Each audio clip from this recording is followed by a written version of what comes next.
Okay, so now that we've seen GenAI and how to use it, let's look at bigger concepts around GenAI, more theoretical, but very important to understand, and the exam can ask you a few things about it. So first is the process of tokenization. It's the idea of converting raw text into a sequence of tokens. What does that mean? Well, here is a sentence. Wow, learning AWS with Stefan is immensely fun. And here we have different ways of converting these words into tokens.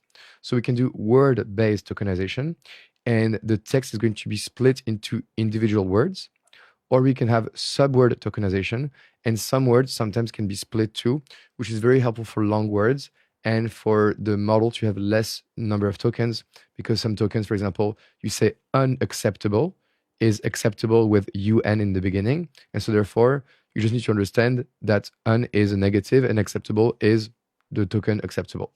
Hopefully that makes sense. So you can experiment at OpenAI website called Tokenizer, and I put the sentence, wow, learning with Stefan is immensely fun. As you can see, the wow was a token. The comma itself is a token as well. Learning with Stefan. You see, so Stefan was split in two because probably Steph and Stefan are very close. Steph is just my diminutive, and Anne is probably just the French way of having my name. So it was split. Marek, right now, R is being split as well, probably an error, but the model will figure this out as it goes. And then is immensely fun. All of these are tokens, and as well, the exclamation point is also a token. So tokenization is converting these words into tokens because now each token has an ID, and it's much more easier to deal with IDs than to deal with the raw text itself. So the context window is super important. This is the number of tokens that an LLM can consider when generating text. So different models have different context windows. And so the larger the context window, the more information and coherence. And so it's kind of a race now to have the greatest context window, because the more context window you have, the more information you can feed to your GenAI model. So if you look at GPT-4 Turbo, it's 128,000 tokens, Cloud 2.1, 200,000 tokens. But for example, Google Gemini 1.5 Pro has 1 million tokens, okay? And up to 10 million token in the context window in research. And that means that for 1 million token, you can have a 1-hour video fed to your model, or 11 hours of audio, or over 30,000 lines of code, or 700,000 words. So this is very important because, well, this really tells us that it's a very important factor. Now, when you have a large context window, obviously you're going to get more benefit out of it, but it will require more memory and more processing power, of course, and therefore it may cost a little more. So when you consider a model, the context window is going to be probably the first factor to consider, making sure that it fits your use case. Next, we have the concept of embeddings. So we've seen that a little bit with RAG, but now we're going to go deep into how that works. So the idea is that you want to create a vector, and a vector is an array of numerical values, so many numerical values, out of text, images, or audio. So if, for example, let's take some text, and we have the cat sat on the mat. So first, we're going to do tokenization.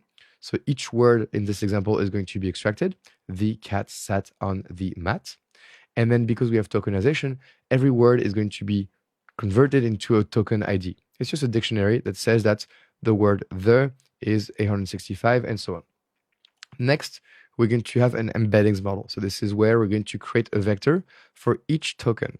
So as you can see here, the word cat, the token cat, if I may say, is going to be converted into a vector of many values. Here, 0.025 and so on. And the word the is going to have its own vector. And the vectors can be very big. It could be 100 values if we wanted to. And all these vectors are going to be stored in a vector database. So why do we convert these tokens into vectors?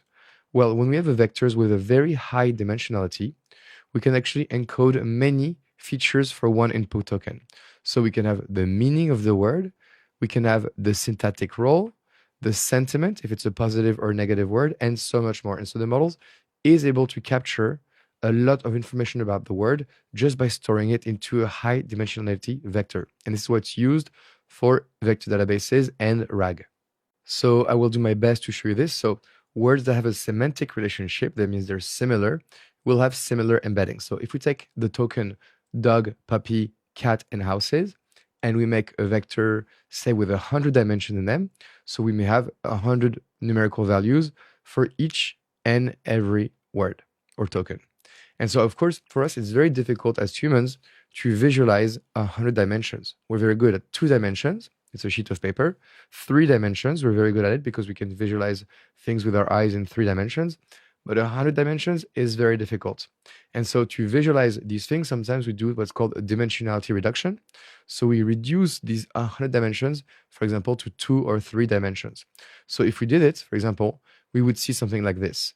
And in this 2-dimension diagram, we see that it looks like a puppy and a dog are related. Yes, because a puppy is a small dog. And it looks like the cat is not too far away from a dog. Well, that's because it's an animal. But houses is very different. So it's going to be far away on that diagram. So of course, with 2 dimensions, we don't capture any kind of subtleness. But when we have 100 dimensions, we can really say which words relate to each other and why. Another way to visualize a high dimension vector is to use colors. So for example, we use color embedding and say each combination of numbers is going to make a color.